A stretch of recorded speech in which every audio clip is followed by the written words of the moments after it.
Bum, bum, bum, bum, bum. Week 2 NFL predictions. Which teams will start to separate from each other? This is where it gets fun, guys. I really enjoy doing this. Last week, we were 11-5. We did all right. We didn't do too bad. We'll go through those in a second. Let me move my mug off the screen again. It's fun to talk to you guys sometimes, but it's better to see the content. Last season, 176-96, 65% correct picks. I want to be above the 75. That's where I keep saying I want to be. Last week, I was 11-5. 69% correct picks. Correct upset picks were Pittsburgh Steelers and Dallas Cowboys. The wrong picks of the week were the Kansas City Chiefs, which, looking back, that was a mistake of information on my part. Oops. New England Patriots, Houston Texans, LA Chargers, and Seattle Seahawks. So, not the start that I want, not where I want to be yet, but we have a chance to redeem ourselves. Here are the picks from last week. Here's the ones I got wrong and the ones I got right. I picked the Ravens to upset the Chiefs. Obviously, that did not happen. Came down to a toe. The Eagles did beat the Packers. The Steelers did upset the Falcons. The Bears did beat the Titans. The Bills beat the Cardinals. The Bengals did not beat the Patriots. The Colts did not beat the Texans, even though that ended up being a really good game. The Dolphins did not beat the Jaguars. They didn't beat the Jaguars. The Saints did beat the Panthers. The Vikings beat the Giants. The Raiders did not upset the Chargers. The Broncos did not upset the Seahawks, even though it looked like that might be the case for a minute. The Cowboys did beat the Browns. I don't know how that was even an upset opportunity. I don't know how they had that one predicted that way, but whatever. It is what it is. We'll take the win. Buccaneers won, the Lions won, and the Niners won. So we move on to week 2. We're 11-5. We'll see how the season goes from here, and we rock and roll forward. So starting with the early slate. Oh, I'm sorry. I got to get to the parlay from last week, and we were so close. And this is one of those things. This is another one of those where I look at it and I say, what the crap was I thinking with that one? I always want to pick 6. I should have took more time. But the Patriots-Bengals, when the Bengals have been playing the way that they have, and the Patriots are known as a defensive team, what was I thinking on the over on 40.5? I don't know. That was the one that got me, though. The Dolphins was a break even, so that one wouldn't have got me the 505, but I wouldn't have lost because of it, so I would have had about half of that. Would have been a 250-ish win. The Eagles won, the Ravens and the Chiefs were on the over. The Bears won, and the Steelers won.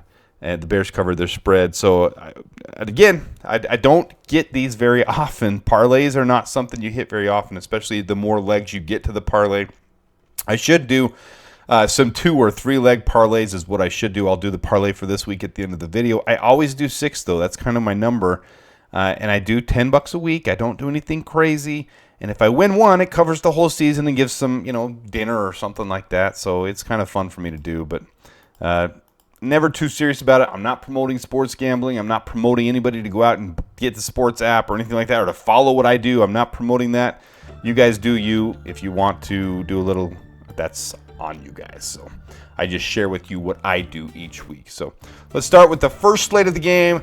Thursday, the Bills and the Dolphins, and this is another one of those that I think is going to be a super close game, super contested game. I think it's going to come right down to the wire, and I went back and forth on this one several times, but I do think the Bills are going to build some momentum off the way they played in the second half of that last game. Right now, again, these odds are from live Vegas odds, so the Dolphins are favored by 2 points as it sits right now.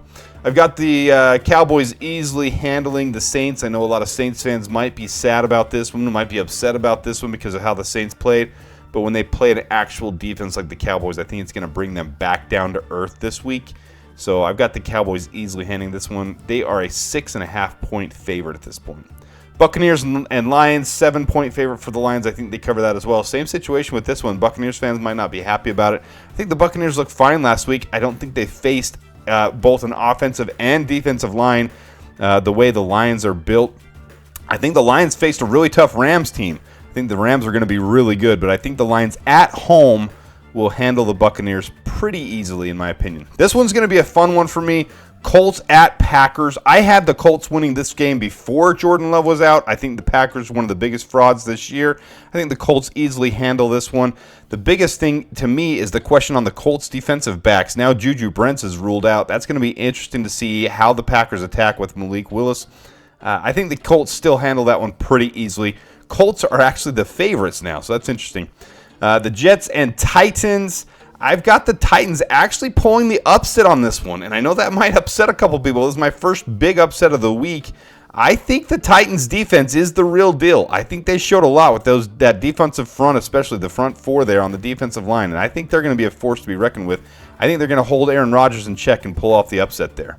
This is going to be a fun one in Minnesota. I do think the Niners will have enough, but they're not going to be as high-powered as they were last week. They're really going to test the Vikings, but I think the Vikings give a good fight at home. Andrew Van Ginkel is really going to be a good force on their defense, and it's a pretty well-balanced team. We'll see how Sam Darnold can do through the year, but I do think the Niners will be too much for the Vikings. Seahawks at Patriots.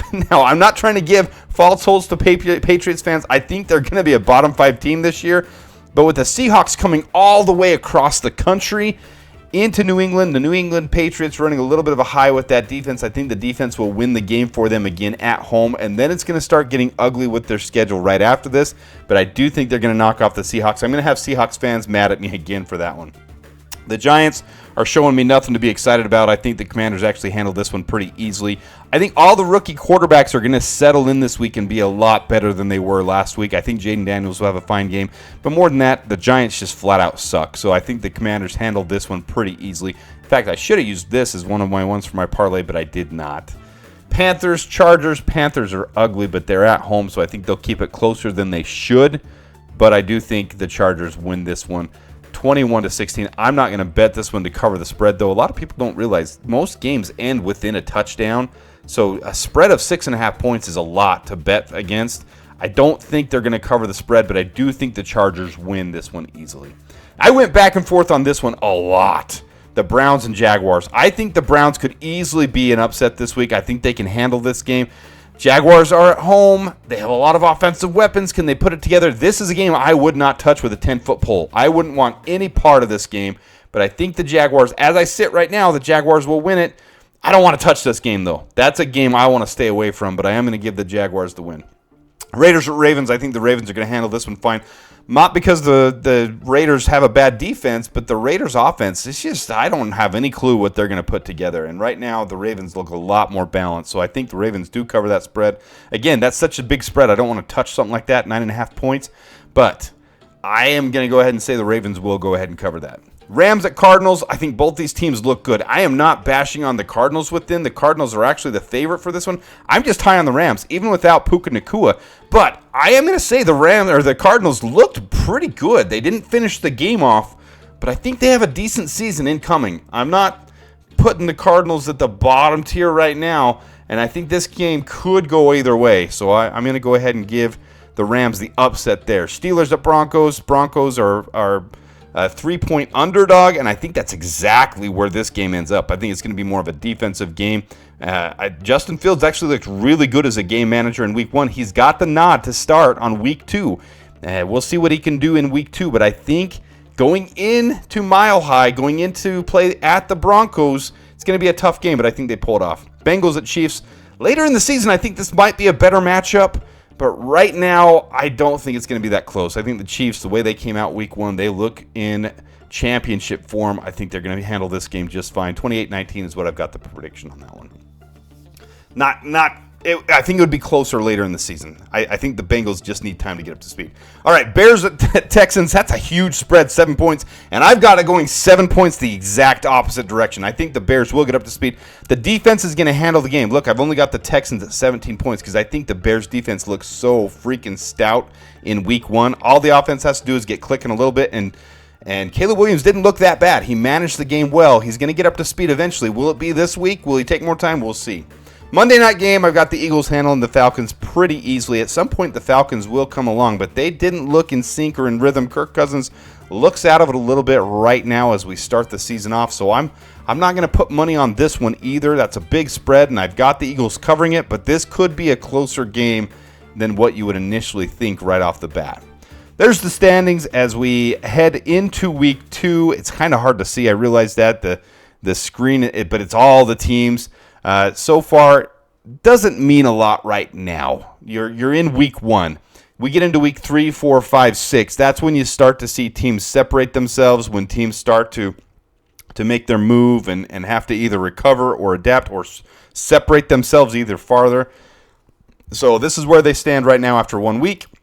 And then here's my parlay. This isn't actually, this is my bet slip. I haven't actually placed it yet, but this is what I'm going to place. I'll show it next week, especially if I win it. I like to show it. So far, 0 for 1 this year. But I've got the Saints and Cowboys on the over. I think they're both high-powered. The Cowboys are more defensive, so it might end up being a little bit lower on the Saints side, but I think 46 is a pretty easy thing to cover on this one. I'm going over a lot on these games, and last week that was my detriment, so we'll see if this is my curse this year, if I'm doing too much of the overs. I've got the Rams on the money line, which just means they're going to win. All I'm doing is a straight-up win on the Rams. Chargers, Panthers going over. I think they're both going to be a little bit more high-powered than 39. That's a low total points. And the same on the Steelers, Broncos. They're saying these games are going to be defensive battles. And I agree with it, but that's not a ton of points to cover. Steelers and Broncos, 36.5. Got the Bears plus 7. I did do the spread because that could be either way. I mean, the Texans could easily handle that game and beat the Bears, but I think it's going to be close enough. The Bears won't lose by 7, so it's going to be a closer game. So I did go ahead and go spread on that one because I'm not ultra confident on the Bears winning. In fact, when I started the season out this year, I said that would be the first true test for the Bears, and it would be a loss. So I predicted that to be a loss, but I think with the way that defense showed up, if the offense can get clicking just a little bit, that's why I'm confident this could be a close game. So I did the spread. Same thing with the Steelers.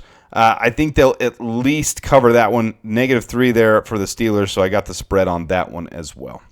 So those are my predictions this week. Let me know what you guys think in the comments. Let me know where you stand on this week's picks. 11-5 last week, not bad. I'd like to be 12-4, 75%. That's where I'd like to be. But let me know your thoughts in the comments. Which ones did you guys like? Where do you stand on these? And until next time, until next week, we'll see how we did.